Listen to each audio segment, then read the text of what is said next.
Hello, everyone. My name is Stephen Kilger, Managing Editor for Feed and Grain and host of the Feed and Grain podcast. This episode is the second in a set of interviews with some fantastic students from Kansas State University's Grain Science Department. We did them all on the show with IPPE, so the audio may be a tad rough. You'll hear some people moving around in the background and stuff. But they are great interviews with my guests, Ashley Sainey, Alison and Patrick Badger, who are all great to talk to and had a lot of insight into the industry itself and their futures within it. We discuss why they took an interest in the feed industry, their experience getting an education in grain science, and what they look forward to in their future careers. But before we start, I've got to do a bit of housekeeping. If you're listening to this podcast within a podcast app, please consider helping us out by subscribing and or leaving a review. If you have an idea for a topic you'd like me to cover, or for someone in the animal feed, grain handling, or related industries you think I should talk to, let me know. This podcast page on feedandgrain.com has a button right under the title that will let you send me an email directly. All right, enough of that. On to the conversation itself. You mind telling me who you are, just so I have it on the record? Yeah, so I'm Ashley Sainey. I'm from Norfolk, Nebraska, and I'm currently a junior at Kansas State in feed science. So, what drew you to feed science? Why were you like, this is the career for me? So I grew up in and around livestock my whole life. So we do show stock. A lot of show stock comes Cattle, from feed. Mostly sheep and goats. Sheep and goats, okay. Chickens within the last 5 years. But mostly sheep, goats, and chickens. Occasional steer, heifer, the occasional hog, but mostly sheep, goats, and chickens. Nice. Is it the family business, or you guys? So we raise our own boar goats. So my aunt and uncle have their own boar goat herd at home, and we kid out goats every year and show them back at the shows and stuff. And it's probably my favorite thing to do. See all the little baby goats running around. Well, what part of the country are you from? So I'm from northeastern Nebraska. Yep, you told me that. Yeah, so I'm about 4 hours north of Manhattan. Oh, okay. Yeah. Yep. Well, that's one of the big advantages of being in feed science. So you can kind of go anywhere, at least in the Midwest that you want to go. Midwest and on the East Coast, there's a lot of opportunities out there. Yeah. Is that part of what kind of drew you to it? Yeah, so how many opportunities I have. And then growing up in livestock, it's just, I didn't want to go animal science. Animal science is great. It's great, but it does not get me to where I want to be. I want to go the next level, more specific, more geared towards what I want to do. And feed science is the only program in the country that can allow me to do that. So yeah, have you gotten to walk around a little bit and talk to people? Yeah, I've gotten a lot of people. So my dad is actually at this show. He is an employee at EBM. So he is a big part of the show, and he's been showing me around and introducing me to people, and it's a great way to meet people. I didn't ask anyone else this, but I'm going to ask you this. What do they have to do to attract you to work for them? I guess I haven't really thought about that. I think for me, I want to be in Nebraska somewhere. I think that's just something that I want to do. I'm willing to relocate if I like the idea.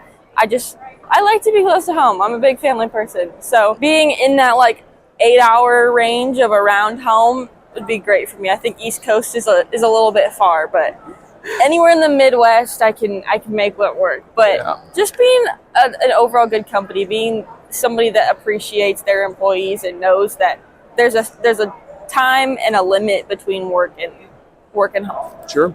I actually really like Nebraska. Omaha is one of my favorite Midwestern cities. It's awesome. Anything else you're looking forward to at the show? You guys get to do any education sessions, anything like that? So we've done a couple interview sessions with companies and stuff, but right now I think it's just getting to meet all of the businesses that you don't even realize are in feed that are here. Yeah. And see the poultry side of it, the production side of it. It's really cool. Well, that's another career avenue, right? Is if you don't end up in a mill, the equipment side also needs as many people as they can possibly get. Exactly.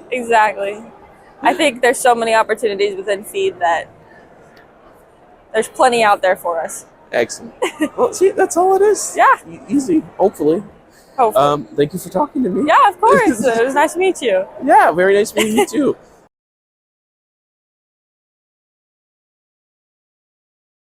Well, first we should probably start with your name. Oh yeah, Alison Bloom.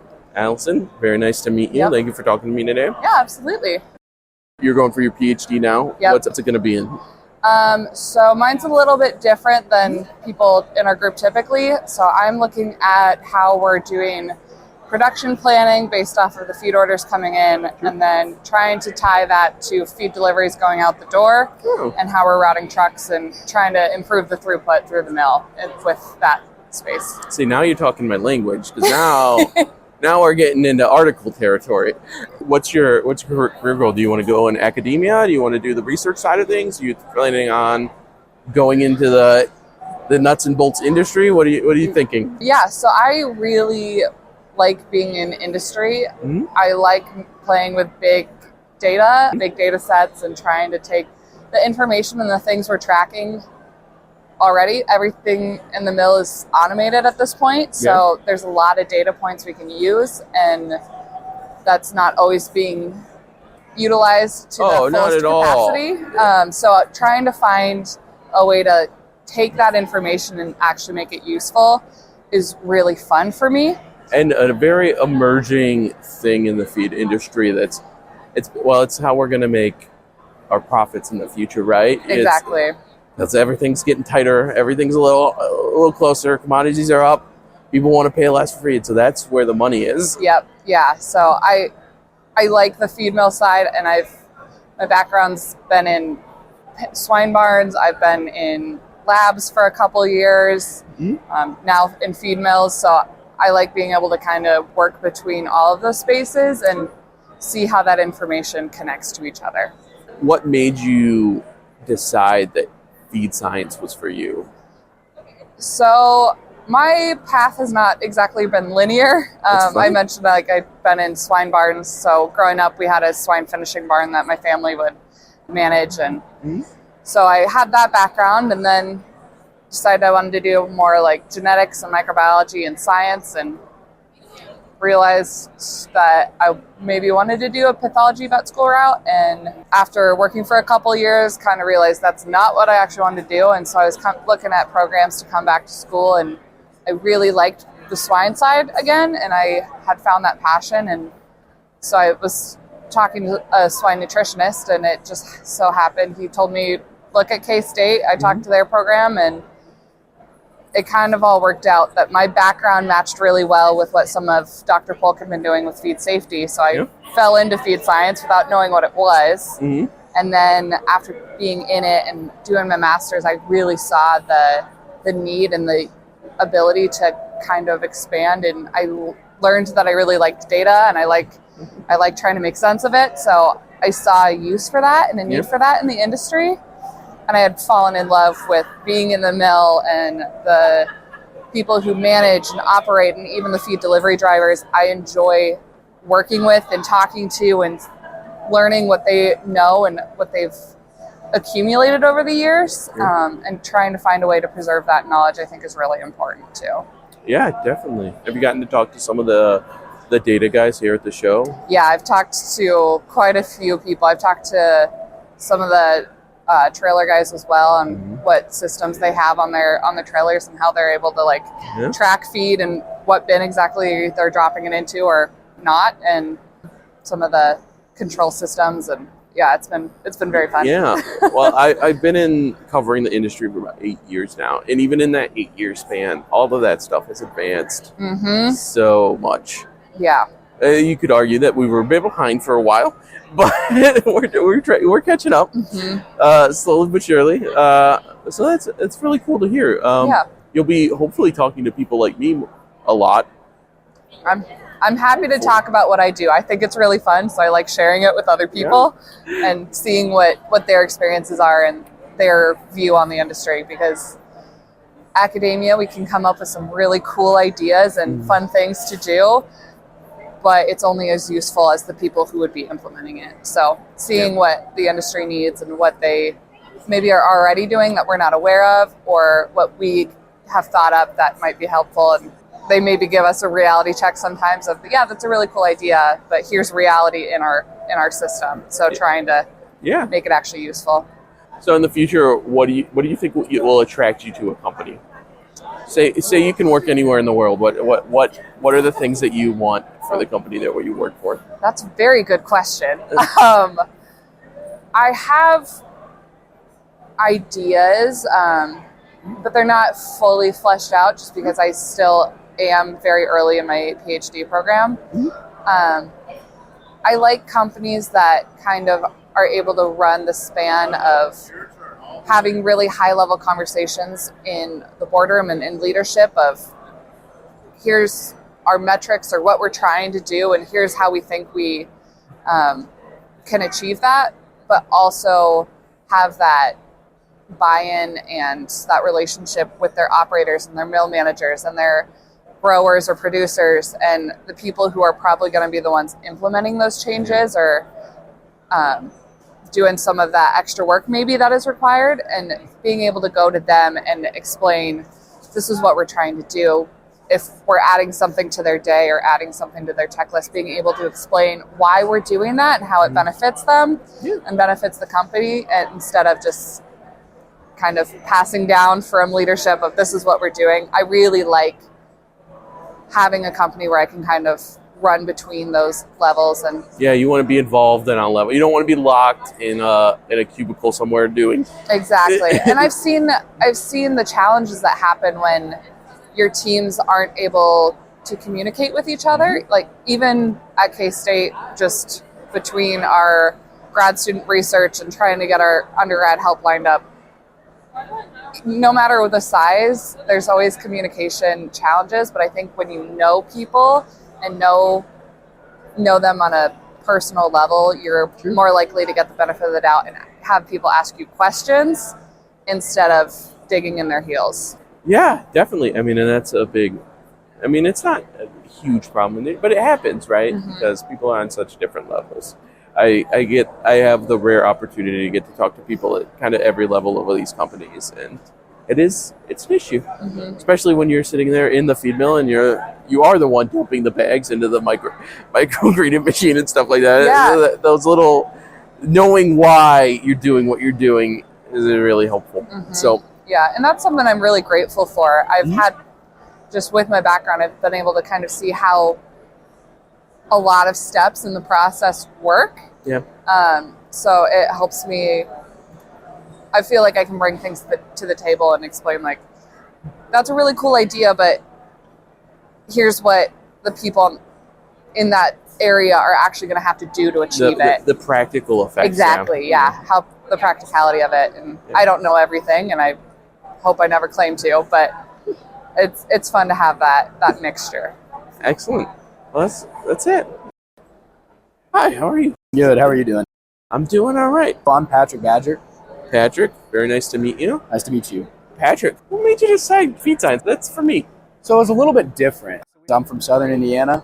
I grew up showing pigs and cattle. Thought I wanted to be a vet. A farm kid? Yeah. Yep.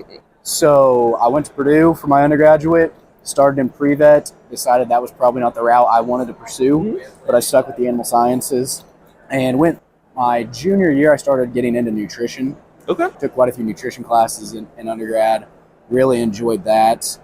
And got into a little bit of undergraduate research help my senior year, because that would have been the fall of COVID year. So got into helping with some research, really enjoyed it, and kind of spurred me into emailing actually the swine nutrition team at K-State.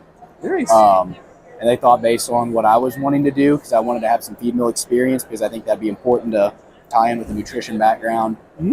They thought with my experience and what I want to do, they thought the feed science program would be a really good fit. And I emailed Dr. Polk, I think that same day, and we set up a meeting about 2 days after that, and it just kind of took off from there. Is there any particular part of the industry that appeals to you more than a production background or something like that? So I like some of the research side, like the research that we conduct. I like how that is. The setup to it, I like being able to be on the forefront of challenges that the industry faces. Yeah. And it's going to continuously change based on diet formulation trends, newest ingredients coming out, cheapest ingredients coming out. It's always going to change, and it's going to affect your feed mill in various ways. So if there's an industry-faced challenge, I'd like to be on the forefront and working with that and trying to get ahead and trying to make lives of feed mill managers, feed mill operators easier. Yeah. Because that's where it's coming from. I mean, you have to have the people or the systems to be able to make that feed. And if you're having issues, you're not going to be making feed. Yeah. And so I really like that aspect of it, but I also enjoy technical services side. Sure. Going through helping producers and helping feed mills try to optimize their system, run machines more efficiently, and try to help with any kind of issues that they face. Is there any particular type that you're really interested in? Or you're like, I'm interested in making the perfect pellet. Anything like that? Actually, all my research is on pellets. Nice. Pellet quality effects on pig growth performances, and pellet mill electrical efficiencies.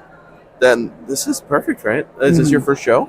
Yes, this is my first. You also got kind of trapped in the COVID. Yes. We were planning on coming last year, and I believe it was 3 or 4 days before we were going to leave. Mm-hmm. That's when, as Alison said, the Delta variant spiked, especially here in Atlanta. And with Kansas State University's guidelines and recommendations, we opted it would be smarter to stay back. You gotten to go around and talk to vendors and things like that? It's been a really good experience because I know with the OH Cruise feed mill at K-State, we operate with Interstate's software and control system, and I like going through and I like to learn the different software packages that are out there and automation systems, just to get a general idea, because not every feed mill or company is going to want to operate on one system. I'd like to be able to know a little bit about each one, try to round myself off even more. So, question. You're going to go out, you're going to graduate one day, and you're going to get a bunch of job offers. Fingers crossed. Always fingers crossed. Who knows? Maybe we'll be all on bio meat at some point. But what do you look for in companies that you want to work for? What are some of the things that you're? And this is for them. They want to know that when I ask this question, they want to know how they can recruit you. It's not the other way around. This is a personal preference for me. I know some people are different. Some people want to be a number within a company. That's just they like that. I like having a little bit more of a personal connection, getting to know people, getting to know the company more on a personal level, not just business level. Because ultimately, if you're working with a customer, they might purchase a product because they like the product, but also in my opinion, the biggest aspect is the person selling the product. They've got to have a personal connection with them. Sure. And I'm very big on that. I like trying to build those personal relationships going into it and through an interview process and follow-up emails and just staying in contact. Even, especially now I'm growing up, if I didn't get an offer, I didn't hear back from an application, I don't get bitter because I've already met those people, and that's a connection that'll go with you. Yeah. They may not remember exactly who you are. They might remember the name though. Yeah. Or this sounds familiar, and that's a connection you can go. And if you see them at an additional meeting, you start building that relationship over time. And regardless if you work for them, it's still a relationship that matters. Yeah. Somebody that might share an issue at their facility or within their company, and you try to work together to accomplish that, or ways to solve that, bounce ideas back and forth. Just building those relationships is what I would be as paramount for companies. Well, you're kind of in the perfect industry for that, so you'll see the same people year after year, and get to know them and watch as they go, even if they branch off from you and go a different direction. So they stay in contact. So you've chosen wisely, I guess is what I'm saying. Hi, Steven again. I didn't record an outro on the show floor, so we're doing this now in the future. I just want to thank Ashley, Alison, and Patrick for talking to me, and of course you for listening. I hope you enjoy the podcast, and I hope that you'll be back for the next one. Stay safe.